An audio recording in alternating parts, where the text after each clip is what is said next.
नमस्कार दोस्तों, very good evening and सबने Ram Ram. I welcome you all to our daily newspaper analysis series that is UPSC समाचार। आज हम 14 मई 2024 की न्यूज़ को डिस्कस करेंगे, जिसमें से 5 से 6 न्यूज़ आपकी प्री की रहती हैं और एक एडिटोरियल हम मेंस का लेके चलते हैं। लाइव Q&A सेशन रहेगा। उसके अलावा इस सेशन की पीडीएफ हिंदी और इंग्लिश दोनों स्टूडेंट्स के लिए अवेलेबल है। वो आपको टेलीग्राम चैनल और डॉक्टर मित अकेडमी ऐप पे मिल जाएगी, जिनका लिंक आपको डिस्क्रिप्शन में मिल जाएगा। हमारा सोर्स रहता है द हिंदू। आज हम पहले देख लेते हैं कि कौन कौन से टॉपिक्स न्यूज हम डिस्कस करेंगे। जैसे page number 1, Indian economy food inflation को लेके अप्रैल मंथ की एक न्यूज आई हुई है। पहले भी हमने इसको कवर किया था। आज हम अलग अलग टाइप की डेफिनेशन इसमें और देखेंगे। पेज नंबर 1 पे ही एक न्यूज आ रखी है, एनएचआरसी को यूएन बॉडी ने डेफर कर दिया है एक्रीडेशन देने के लिए, ए एक्रीडेशन।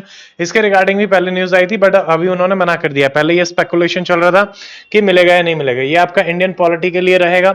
फिर अभी सबसे इंपॉर्टेंट न्यूज आज की है, इंडिया और ईरान ने 10 साल के कॉन्ट्रैक्ट डील साइन करी है चाहबार पोर्ट को लेके। उसकी हमारे लिए क्या इंपॉर्टेंस है, इंडिया का क्या रोल रहेगा, क्या फायदे रहेंगे, वो भी हम डिस्कस करेंगे। और इसमें ये हमारा GS paper 2 international relation pre और मेंस दोनों के लिए ही आपका इंपॉर्टेंट है। नेक्स्ट हमारा रहेगा page number 9, declining poverty ratio. तो यहाँ पे इंक्लूसिव ग्रोथ, पॉवर्टी, हंगर, ये आपके यूपीएससी प्री मेंस दोनों में ही इंपॉर्टेंटली पूछे जाते हैं। पेज नंबर 9 पे हम देखेंगे कि वैक्सीनेशन कवरेज अभी वर्ल्ड वाइड कैसे चल रहा है, उसके बारे में we will see. Page number 10 पे गवर्नेंस की एक न्यूज है, about an overview of smart city mission. तो इसमें हमने अभी कितना परफॉर्म किया है, क्या इश्यूज रह गए हैं, उसको ब्रीफली हम देखेंगे। पेज नंबर 10 आज की न्यूज रहेगी आपका, चाइना के साथ हमारा जो ट्रेड डेफिसिट है और उसमें इंपोर्ट्स हमारे 100 बिलियन से भी ज्यादा हो गए हैं, तो वो उसके बारे में वी विल सी। और आज का एडिटोरियल हमारा रहेगा, stabilising India Nepal ties in changing time. तो एडिटोरियल इस पे आया हुआ है, तो इंडिया नेपाल इंटरनेशनल रिलेशन में ये हमारा हो जाएगा। एंड मैपिंग का अपना रहेगा कि नॉर्थ अमेरिका में जो रिसोर्सेज हैं, इससे पहले हमने नॉर्थ अमेरिका की लेक्स वगैरह देखी थी, तो उसके बारे में हम देखेंगे। देखिए, सबसे पहले आज का जो पहला टॉपिक है अबाउट इन्फ्लेशन। इन्फ्लेशन हम पहले भी देख चुके हैं और अभी फिर से वी विल सी कि देखो, इन्फ्लेशन होता है प्राइस राइज, जनरल लेवल जो प्राइस राइज होता है, महंगाई जिसको हम बोलते हैं, वो हमारा रहता है इन्फ्लेशन। अभी 4 मंथ हाई अप्रैल में आपका देखने को मिल रहा है। ठीक है, इसमें सबसे इंपॉर्टेंट चीज ये है कि आपका जो परचेजिंग पावर है, जैसे जैसे महंगाई बढ़ती है आपकी खरीदने की क्षमता कम होती है।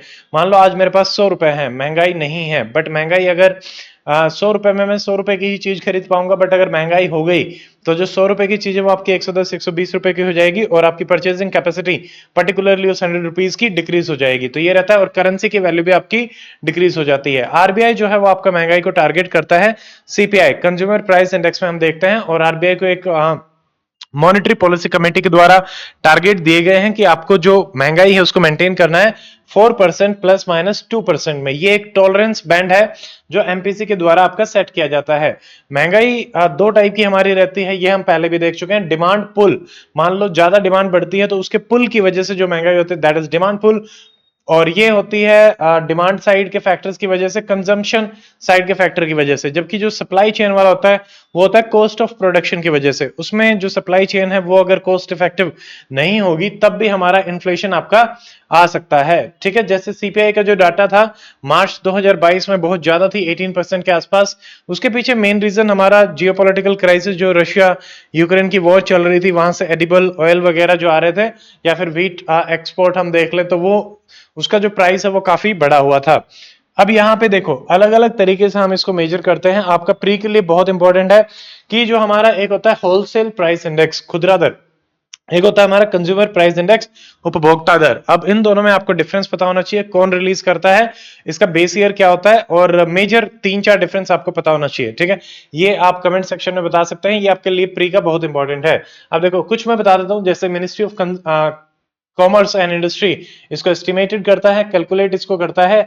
डब्ल्यू है, डब्ल्यू को हम लिखेंगे तो ई, डब्ल्यू 3 डंडे, ई में भी 3 डंडे, तो यह ऑफिस ऑफ इकोनॉमिकल एडवाइजर, ये आपका इसको कंपाइल करता है। ऐसे ही सीपीआई जो है उसमें हमारा लेबर मिनिस्ट्री आता है।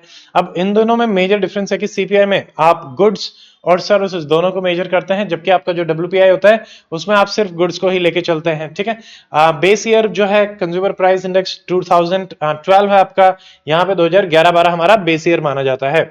ऐसे ही एक होता है प्रोड्यूसर प्राइस इंडेक्स, यानी अब जो फैक्ट्री लेवल पे प्रोड्यूस कर रहा है उसको चीजें कितनी महंगी हो रही है वो हम पीपीआई में देखते हैं। उसके बाद है कमोडिटी प्राइस इंडेक्स। जैसे हम कई बार स्पॉट मार्केट या फिर फ्यूचर मार्केट, स्पॉट मार्केट क्या होता है कि आप हाथों हाथ उसमें ट्रेडिंग करते हैं। फ्यूचर मार्केट क्या होता है, फ्यूचर की एक डेट डिसाइड करते हैं, प्राइस डिसाइड करते हैं और उसमें ट्रेड करते हैं। वहां पे कमोडिटी आपकी ट्रेड करी जाती है, मेटल कमोडिटी, फूड ग्रेन्स वगैरह कुछ भी हो सकता है कमोडिटी, तो वो ट्रेड करी जाती है। इसमें नेक्स्ट चीज है आपका कोर प्राइस इंडेक्स। जो हमारा महंगाई है, महंगाई में से दो चीजों को अगर हम हटाते हैं इन्फ्लेशन में, food and fuel, that is energy, इन दोनों को हटाने के बाद आपका आता है कोर इन्फ्लेशन भी आप बोल सकते हैं। फिर एक टर्म होती है जीडीपी डिफ्लेटर। तो ये नाम से है, जैसे जीडीपी हमारा ग्रोस डोमेस्टिक प्रोडक्ट, और उसको डिफ्लेट करती है क्योंकि जीडीपी हम दो तरीके से मेजर करते हैं। एक आपकी होती है नॉमिनल जीडीपी जो कि करंट प्राइस पे होती है, एक होती है हमारी रियल जीडीपी जो कि एडजस्टेड टू इन्फ्लेशन होती है। तो उसी में आता है हमारा जीडीपी डिफ्लेटर, ये रियल जीडीपी को कैलकुलेट करने के लिए आता है। ये सारी टर्म हमने पहले भी देख ली थी, जैसे कि डिसइन्फ्लेशन। इन्फ्लेशन तो है बट वो घट रहा है, पहले 10% था, फिर 8, 6, 4% है, महंगाई है बट घटती हुई महंगाई है। डिफ्लेशन, मान लो एक प्रोडक्ट है, उसका प्राइस है 100 रुपीज नॉर्मल अपना विदाउट इन्फ्लेशन, तो डिफ्लेशन क्या होगा, आपका प्राइस घट रहा है 95, 90, 85 पे जा रहा है, तो ये रहेगा। रिफ्लेशन क्या होता है, जैसे मान लो आपका प्राइस 85 पे गया, अब वो दोबारा से रिफ्लेट हो रहा है, 100 की तरफ जाने की कोशिश कर रहा है, तो वो 88, 89, 90, 91 ऐसे जाएगा, तो दैट इज रिफ्लेशन। फिर इन्फ्लेशन के भी अलग अलग मेजर्स होते हैं हमारे, ये सारे बहुत इंपॉर्टेंट है। एक होता है क्रीपिंग इन्फ्लेशन, क्रीपिंग होता है धीरे धीरे चलना, यानी अगर आपका इन्फ्लेशन 3% तक है तो इसको हम क्रीपिंग बोलते हैं, क्रीपिंग रैंक के जो चलते हैं। फिर आपका हो सकता है वॉकिंग या फिर ट्रॉटिंग, थोड़ा सा बढ़ेगा, इसमें आपका 3 to 7% रहेगा, ठीक है। वॉकिंग के बाद यू स्टार्ट रनिंग या फिर गैलोपिंग, ये आपका रहता है मोर देन 10%, ठीक है। अब उसमें भी रन अवे या फिर हाइपर इन्फ्लेशन आता है अगली स्टेज, इसमें हम बहुत ही ज्यादा एक्सट्रीम डबल डिजिट में भी 20%, 10% से तो ऊपर ही रहेगा हमारा इन्फ्लेशन जो है वो देखने को मिलता है। फिर एक टर्म आती है स्टैगफ्लेशन। स्टैगफ्लेशन आपके यूपीएससी में भी पूछा गया था, यहां पे महंगाई के साथ साथ आपका अनएम्प्लॉयमेंट भी काफी ज्यादा रहता है। नॉर्मली हमारा क्या रहता है कि महंगाई जब बढ़ती है, अगर थोड़ी थोड़ी महंगाई बढ़ रही है तो आपको एम्प्लॉयमेंट रेट इंक्रीज होता हुआ दिखता है, but if things are not right और बहुत ज्यादा महंगाई बढ़ जाती है तो आपको बेरोजगारी भी बढ़ती हुई दिखेगी, ठीक है, स्टैगफ्लेशन। तो ये सिचुएशन काफी सीरियस सिचुएशन होती है, रिसेशन, डिप्रेशन, इन सिचुएशंस में यह रहता है, ठीक है। फिर एक आता है मिजरी इंडेक्स, उसमें क्या होता है, रेट ऑफ महंगाई प्लस रेट ऑफ अनएम्प्लॉयमेंट, इन दोनों का जो रेट है वो हमारा मिजरी इंडेक्स में आएगा, ठीक है। कुछ डेफिनेशंस और हैं, जैसे एक होता है इन्फ्लेशनरी गैप, मतलब महंगाई का जो गैप है। तो यहां पे पहले हम डिमांड को लेते हैं, एग्रीगेट डिमांड, टोटल डिमांड सारे जगह से जो आ रही है, और अगर वो ज्यादा है एग्रीगेट सप्लाई से, यानी डिमांड ज्यादा है सप्लाई कम है, तो ये महंगाई का गैप है, बिकॉज ऑफ डिमांड ज्यादा होने की वजह से महंगाई हो रही है, तो ये रहेगा। तो यहां पे हम इनको मेजर करते हैं फुल एम्प्लॉयमेंट लेवल पे, मतलब बेरोजगारी नहीं है, ठीक है। इसी में डिफ्लेशनरी क्या होगा, इसका बिल्कुल उल्टा, कि आपकी सप्लाई ज्यादा है और डिमांड कम है। अगर सप्लाई ज्यादा होगी डिमांड कम है तो डेफिनेटली आपका प्राइस जो है वो डिक्रीज होता हुआ दिखेगा, ठीक है। नेक्स्ट है आपका जैसे सप्रेस्ड और रिप्रेस्ड इन्फ्लेशन, इसमें भी डिमांड ज्यादा होती है एग्रीगेट सप्लाई से, ठीक है, बट गवर्नमेंट प्राइस को बढ़ने नहीं दे रहा तो उसको रिप्रेस कर रहा है, सप्रेस, रिप्रेस। अब इसके पीछे कई सारे माध्यम हो सकते हैं, उसको हम फिर कभी देखेंगे, बट पॉइंट इज महंगाई को बढ़ने से रोकने के लिए सरकार जो कदम लेती है और उससे जो महंगाई रुकती है वो हमारी आएगी सप्रेस्ड, रिप्रेस्ड इन्फ्लेशन में। अगला है जैसे ओपन इन्फ्लेशन, ये एक ऐसी सिचुएशन है जहां पे प्राइस राइस है without any price control measure, यानी अगर गवर्नमेंट कोई भी कंट्रोल नहीं कर रही है तब जो महंगाई है that is open inflation.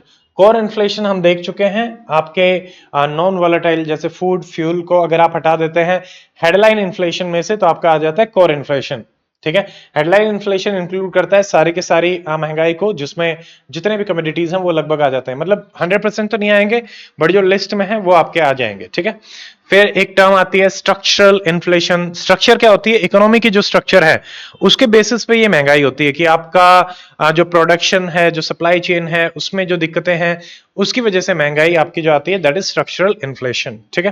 Pre की बहुत सारी इंफॉर्मेशन होगी इसमें। अगला हमारा GAN HRI NHRC वाला जो टॉपिक है, यह है आपका global alliance of national human rights.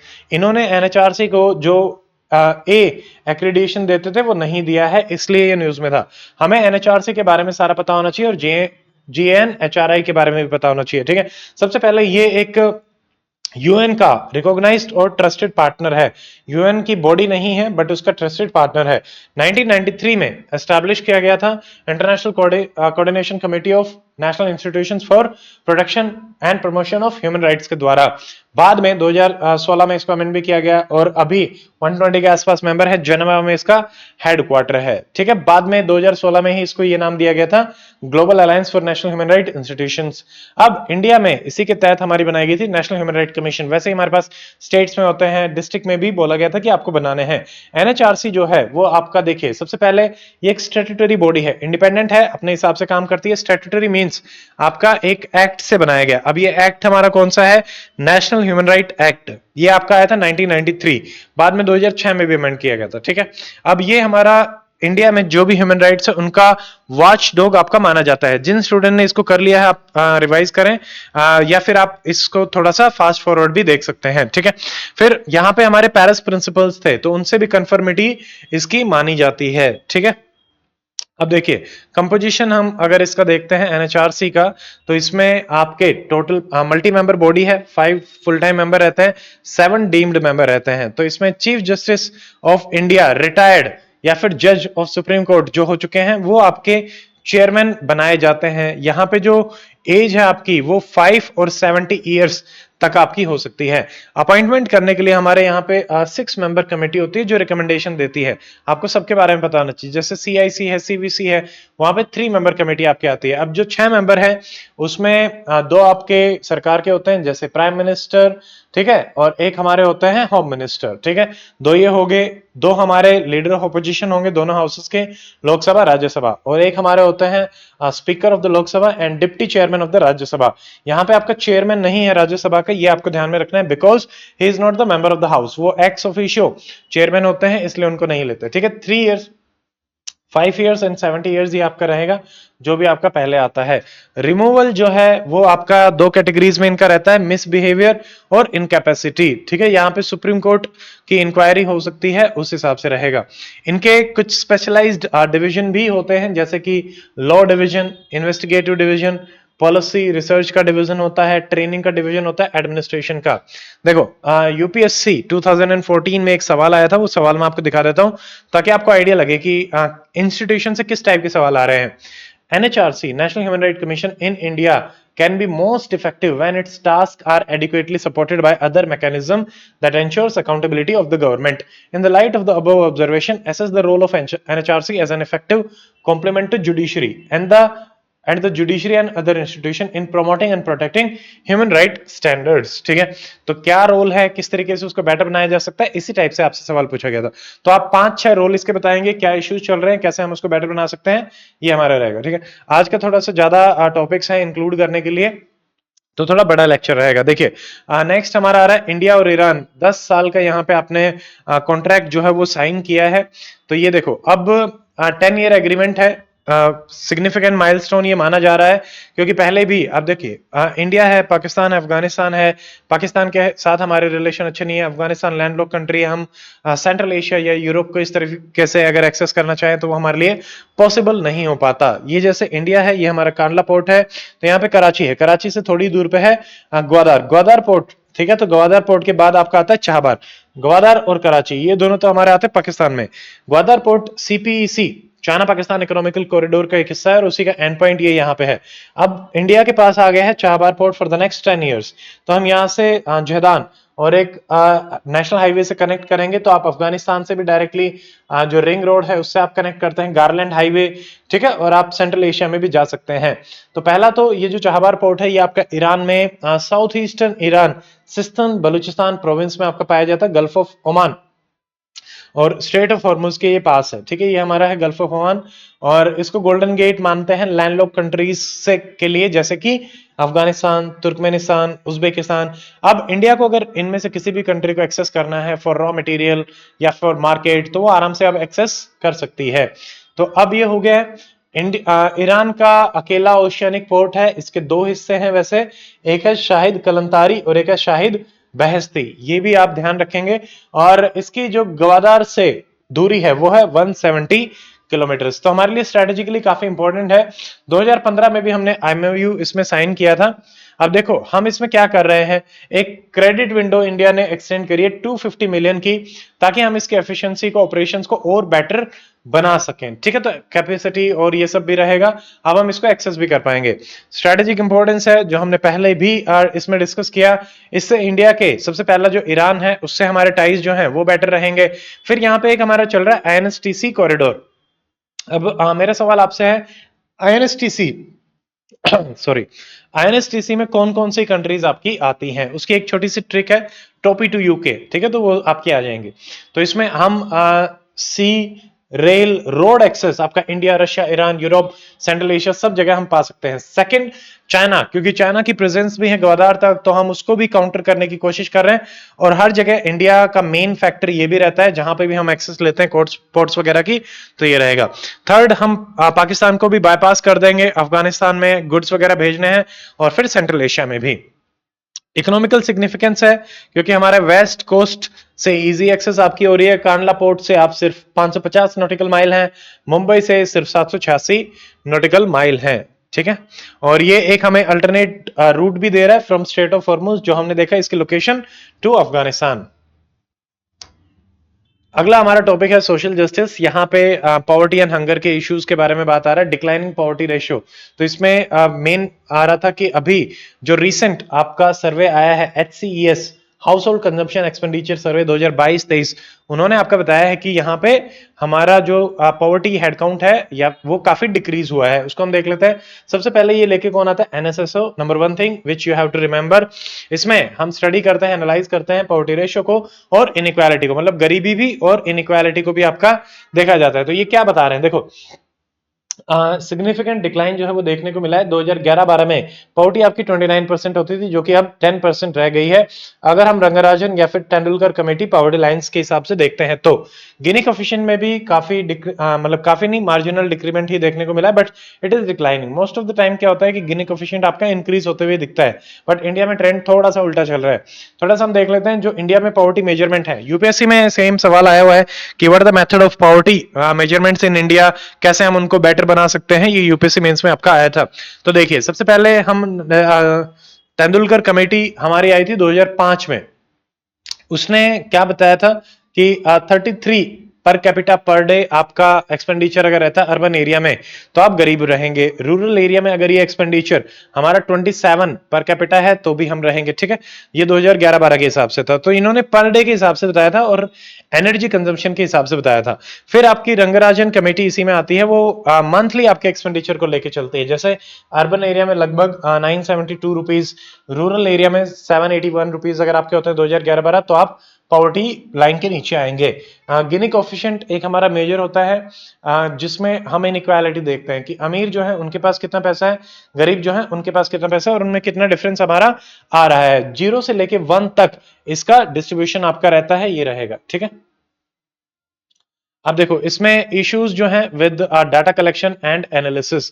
तो मेन चीजें जो हमारी आ रही हैं, तो यहाँ पे आपका रेफरेंस पीरियड और रिकॉल पीरियड है, वो कई बार ये चेंज कर देते हैं, तो हमें ऑथेंटिक डाटा जो है वो नहीं मिल पाता। डाटा कलेक्शन में भी कई बार इश्यूज आते हैं, मेथडोलॉजी भी आपका चेंज कर देती है डाटा को, ये रहेगा। ठीक है, अब जैसे मैंने आपको बताया था तेंदुलकर कमेटी है, उन्होंने कैलोरी बेस्ड आपका मेजर रखा था कि आप कितना कंज्यूम कर रहे हैं। ठीक है, प्राइवेट कंजम्पशन पे बेस्ड था। उससे हमें पब्लिक एक्सपेंडिचर का नहीं पता चलता, यानी गवर्नमेंट कितना एक्सपेंडिचर कर रही है या उससे क्या फायदे हमारे हो रहे हैं, ये नहीं पता चलता।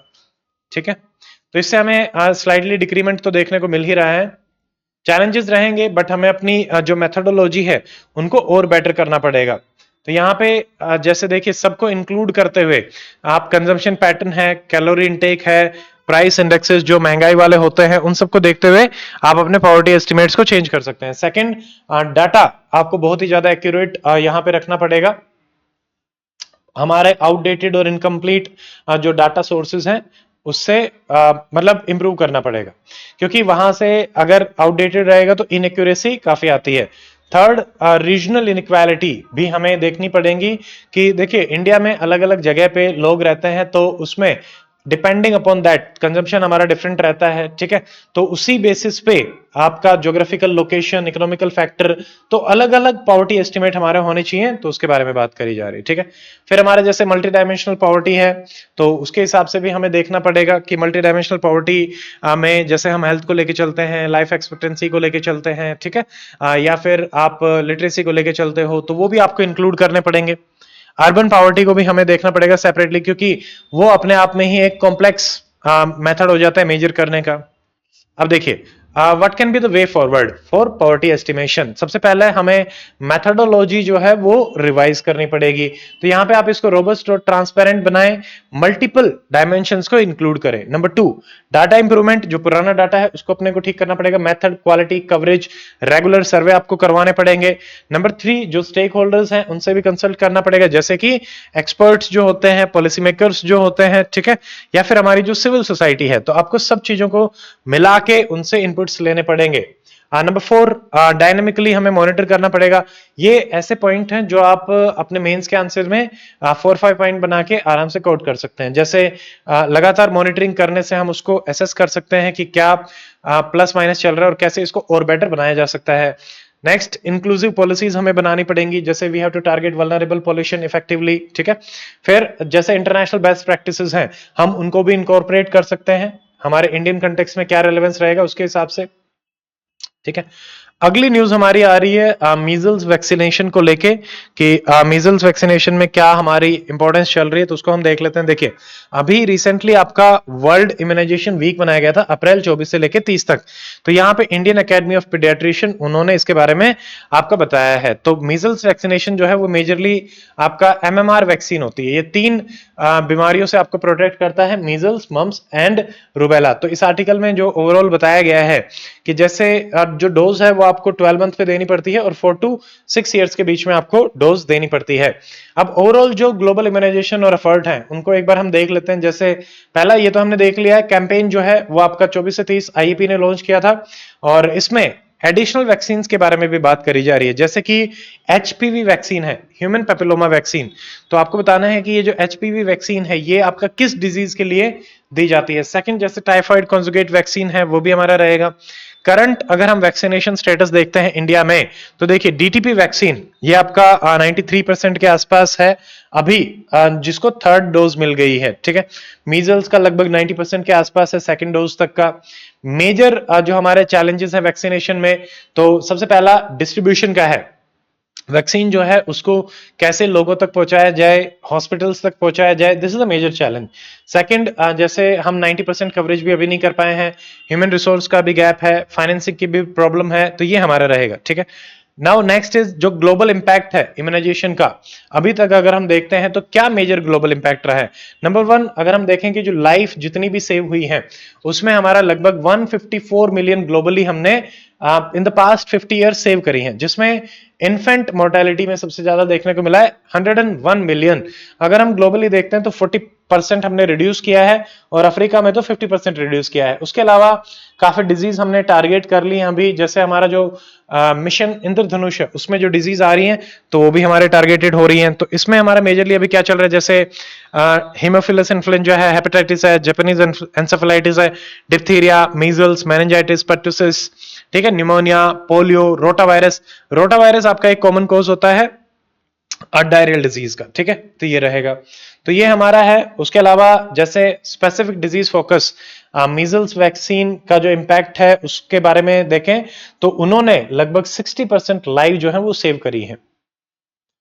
इसमें एक और चीज है कि जो कवरेज रेट है वो ग्लोबल जो चाहिए हमें रिक्वायर्ड है 95% के आसपास 2 डोजेस का, बट करंट अभी चल रहा है 83% और इंडिया में चल रहा है 74%। तो इसमें हम और इंप्रूव कर सकते हैं, ठीक है। जैसे इसी के रिगार्डिंग एक एचएस मेंस में आपका सवाल आया था कि वैक्सीन क्या है और कैसे वैक्सीन आपका काम करती हैं, तो ये उसी में ही रहेगा। अब मेरा सवाल आपसे एक और है यहाँ पे कि 2 टर्म हम सुनते हैं, active immunisation and passive immunisation, तो उन पे आपको बताना है कि what is the difference between them, ठीक है। अब देखिए अगली जो न्यूज है, it is about smart city mission. इसका एक ओवरव्यू है, तो ये हमारा वेलफेयर स्कीम के हिसाब से इंपॉर्टेंट रहेगा। तो स्मार्ट सिटी बार बार हमारा आता रहता है। अब 2009 से ही ये टर्म आपकी चल रही थी। 2014 में स्मार्ट सिटी मिशन भी आया, उसकी क्या परफॉर्मेंस चल रही है उसको हम देख लेते हैं। देखो मेजरली जो आपके अर्बन प्रैक्टिशनर वगैरह हैं इस टर्म को बार बार यूज करते रहते हैं। अब यहाँ पे मेजरली जैसे हम स्ट्रॉन्ग इंटीग्रेशन नेटवर्क बनाना चाहते थे, अब इसमें इंफॉर्मेशन नेटवर्क हो गया, कम्युनिकेशन नेटवर्क हो गया, तो हाईवेज हैं, एयरपोर्ट है, इनको कनेक्ट करना, कम्युनिकेशन को कनेक्ट करना। तो basically they wanted to make an intellectual city, advance ICT based city. ठीक है, तो यहाँ पे 100 सिटी हमारी सेलेक्ट करी गई थी 5 साल के लिए, बट हमारे पास कोई क्लियर डेफिनेशन नहीं थी कि स्मार्ट सिटी हमारा क्या रहेगा। ठीक है, तो ये एक मेजर इशू आपका आ रहा था। अब देखो इसमें क्या है कि इस मिशन में हमारे 3 मेजर अप्रोचेस थी, सॉरी 2 प्राइमरी कंपोनेंट थे। एरिया बेस्ड डेवलपमेंट, इसमें हमारी 3 डेवलपमेंट स्ट्रेटेजी थी। जैसे एक तो रीडेवलप करना, और एक रेट्रोफिटिंग करना, और एक ग्रीनफील्ड। ग्रीनफील्ड में क्या था कि हम नए प्रोजेक्ट्स लेके आ रहे हैं, जो ओल्ड है वो नहीं, बट इन दोनों में ओल्ड है। जैसे रीडेवलपमेंट में आप एग्जिस्टिंग जो अर्बन एरियाज हैं उनको रिवाइव करते हैं, रिट्रोफिटिंग में आप अपग्रेड करते हैं इंफ्रास्ट्रक्चर और सर्विसेज को। तो ये इस तरीके से चलता है। ठीक है, सेकंड कंपोनेंट था हमारा pan city solution, ICT based provide कराना। जैसे आईसीटी में जो भी हमारा हो जाता है, जैसे ई गवर्नेंस है, वेस्ट मैनेजमेंट है, वाटर मैनेजमेंट है, energy, urban mobility, skill development, तो हर तरीके में कैसे हम आईसीटी को यूज करके बेटर से बेटर बना सकते हैं। ठीक है, तो इस तरीके से अपना रहेगा। अब जैसे इसमें एक हमारा अर्बन मोबिलिटी है, तो यूपीएससी मेंस में आपका 2014 पेपर 2 में एक सवाल आया था कि national urban transport policy emphasises on moving people instead of moving vehicles. तो हमें पीपल्स के अलावा व्हीकल, मतलब व्हीकल के अलावा पीपल पे हम ज्यादा फोकस कर रहे हैं, तो कैसे इसको वेरियस स्ट्रेटजीज से गवर्नमेंट सोल्व कर सकती है उसके बारे में बात करनी थी। ठीक है, अब इसमें जो स्मार्ट सिटी है उसकी में ही एक पॉइंट है कि जैसे हमें कोर इंफ्रा पे काम करना है, उसमें सारी ही चीजें आपके आएंगी जो हमने ऊपर भी देखी, water, electricity, solid waste, urban mobility, IT, safety, security and all this things. Financing जो स्मार्ट सिटी है उसके, ये एक सेंट्रली स्पॉन्सर्ड स्कीम थी, और इसमें जैसे जो फाइनेंशियल सपोर्ट है 5 साल के लिए 100 करोड़ दिए जाएंगे हर सिटी को, 48,000 करोड़ आपके सैंक्शन करे गए थे। ठीक है, और उसी अमाउंट पे मैचिंग बेसिस पे आपका स्टेट या फिर अर्बन लोकल बॉडी भी कंट्रीब्यूट करता है। मेजर चैलेंजेस और कंसर्न हमारे इसमें रहे कि जो स्मार्ट सिटी का 100 सिटीज का जो सिलेक्शन हुआ वो काफी फ्लॉड था हमारा, उसमें जो इंडिया की डाइवर्सिटी है उसको नहीं रखा गया, सबसे पहली चीज। सेकंड, ये एक एक्सक्लूजनरी स्कीम होगी कि बाकी 1% टॉप सिटीज को तो ले लिया, but what about other cities, तो उनको हमने नहीं लिया। ठीक है, थर्ड, इसमें एक मॉडल होता था SPV model, SPV special purpose vehicle model, तो ये फंक्शन बेस्ड चलता था कि हमें क्या करना है, बट इट वाज अगेंस्ट जो हमारा 73rd 74th अमेंडमेंट था, कॉन्स्टिट्यूशनल अमेंडमेंट, जो कि स्ट्रक्चरल इशू था कि वैसा कोई मॉडल उसमें अपना गवर्नेंस में नहीं आता है, तो इसलिए था। यहाँ पे जैसे कई बार स्ट्रीट वेंडर्स हैं उनको भी आपने डिस्प्लेस किया, तो ये भी एक मेजर इशू रहता है। यहाँ पे भी हम अगर बात करें कि what can be the way forward, तो सबसे पहले तो हमें एक कंटेक्चुअल प्लानिंग हम यहाँ पे कर सकते हैं, डिपेंडिंग अपॉन द सिटी, किस सिटी में आप रह रहे हो उसी हिसाब से आपको आइडियाज लेके आने पड़ेंगे। नंबर 2, कम्युनिटी को आपको इन्वॉल्व करना पड़ेगा, क्योंकि नीड्स आपको वहीं से पता चलेंगी। अभी तक अगर हम ओवरऑल देखते हैं, जैसे 48,000 करोड़ जो आपके आए थे, तो उसमें से 90% यानी 36,561 करोड़ आपके अभी तक यूटिलाइज करे जा चुके हैं, तो ये है। तो इसमें जैसे 7,821 प्रोजेक्ट आए थे 349 कोर एरिया में, जिसमें से 5,343 आपके कंप्लीट करे जा चुके हैं। ठीक है, नेक्स्ट न्यूज हमारी है 101 बिलियन आपका चाइनीज जो इंपोर्ट है वो काफी बढ़ गया है, तो ये बस आप एक नंबर ध्यान रखेंगे। ठीक है, यहां से एक मोर इंपॉर्टेंट चीज क्या आ रही है कि what are the top 5 destination and products, अगर हम देखते हैं इंडिया के कि टॉप 5 डेस्टिनेशन प्रोडक्ट्स क्या हैं। ठीक है, और टॉप 5 डेस्टिनेशन क्या है जहां से हम इंपोर्ट कर रहे हैं, और टॉप 5 एक्सपोर्ट्स क्या है इंडिया के, वो आपको बताना है। ठीक है, ये आपका यूपीएससी प्री के हिसाब से हो जाएगा। मेंस की आज की हमारी न्यूज है stabilising India Nepal ties in the changing time. तो देखो सबसे पहले इसमें कंटेक्स्ट देख लेते हैं, यहां पे हो क्या रहा है कि इंडिया और नेपाल, नेपाल की जो करंट पॉलिटिकल सिचुएशन चल रही है, काफी टर्मोइल चल रहा है, तो उसके लिए हमारे लिए काफी कंसर्न बन रहा है। यहाँ पे अभी जो सरकार आई है वो काफी प्रो चाइनीज सरकार है। ठीक है, तो वो इंडिया के लिए कैसे नेगेटिव हो सकता है इसके बारे में बात है। तो इंडिया को चाहिए कि कैसे हम डिप्लोमेसी से, डेवलपमेंट से, अपना रीजनल जो स्टेबिलिटी है उसको बना सकते हैं। ठीक है, तो इसमें मेजरली दे आर टॉकिंग कि नेपाल में काफी रेस्टलेसनेस, अनसर्टनिटी आ गई है, और यहाँ पे मेजर जो इशू रहा कि रिसेंटली काफी फॉरेन पॉलिसी जो डिसीजंस हैं उनमें काफी अनस्टेबिलिटी हमें देखने को मिल रही है। नेपाल में भी स्टेबिलिटी को लेके काफी चीजें चल रही हैं। देखो, अनसर्टेनिटीज जो हैं उसमें सबसे इंपॉर्टेंट, सबसे पहला आ रहा है कि जो गवर्नेंस इश्यूज हैं उनको लेके चल रहा है। पहले जो एक हिंदू आइडेंटिटी नेपाल की होती थी, तो उन्होंने ऑथर्स आर सेइंग कि faster adoption of the secular identity से एक थोड़ा सा डिफिकल्ट हो गया चीजों को इफेक्टिवली मैनेज करना, क्योंकि वो ट्रांजिशन जो है वो उतना स्मूथ नहीं हो पाया है। उसका रिफ्लेक्शन आपका आ रहा है फॉरेन पॉलिसीज पे। तो यहाँ पे जो चाइना है उसकी तरफ ज्यादा इंक्लिनेशन आपका देखने को मिल रहा है। थर्ड इज स्टेबिलिटी को लेके भी काफी चैलेंजेस हैं, जैसे गवर्नेंस इश्यूज हैं, करप्शन इश्यूज हैं। ठीक है, तो they need to focus more. तो यहाँ पे केयरफुल अटेंशन देना पड़ेगा आपको, domestic as well as international जो भी स्टेक होल्डर्स हैं उनके हिसाब से। अब मेन क्या है यहाँ पे, जैसे इनके जो प्राइम मिनिस्टर हैं पुष्पा कमल दहल प्रचंडा, वो प्रो चाइनीज हैं और एंटी इंडियन माने जा रहे हैं। अब नेपाल में तो प्रो चाइनीज सेंटिमेंट्स आ चुके हैं, तो ये कह रहे हैं कि अब जो पहले मान लीजिए कि चाइना थोड़ा सा बैकग्राउंड में रहता था, अब ओपनली आके भी इंडिया के अगेंस्ट यहां से काम करे जा सकते हैं। ठीक है, तो यही बातें यहाँ पे करी गई हैं, जैसे माओइस्ट इंसर्जेंसी कि वहां पे होके इंडिया में आपके छुपने आ जाते हैं, या फिर इंडिया में भी क्रॉस बॉर्डर टेररिज्म को ये लोग सपोर्ट कर सकते हैं। तो ये हमारा मेजर कंसर्न यहाँ पे है। पहले भी अगर हम देखते हैं, जैसे दिसंबर 1999, तो उसमें भी हाईजैकिंग करी गई थी एक फ्लाइट की, नेपाल में ही वो इंसिडेंट आपका हुआ था। ठीक है, और नेपाल की एक ट्विन पिलर स्ट्रेटजी है जिसमें वो किंग को भी सपोर्ट करते हैं, मल्टी पार्टी डेमोक्रेसी को भी सपोर्ट करते हैं। तो इसमें इंडिया जो है और जैसे नेपालीज जो आपकी इंटेलिजेंस एजेंसी है वो मिलके भी काम कर रहे हैं कि कैसे पाकिस्तान बेस्ड टेररिज्म जो है उसको आपका काउंटर किया जा सके। ठीक है, तो ये हमारे लिए थोड़ी सी बेटर चीज है।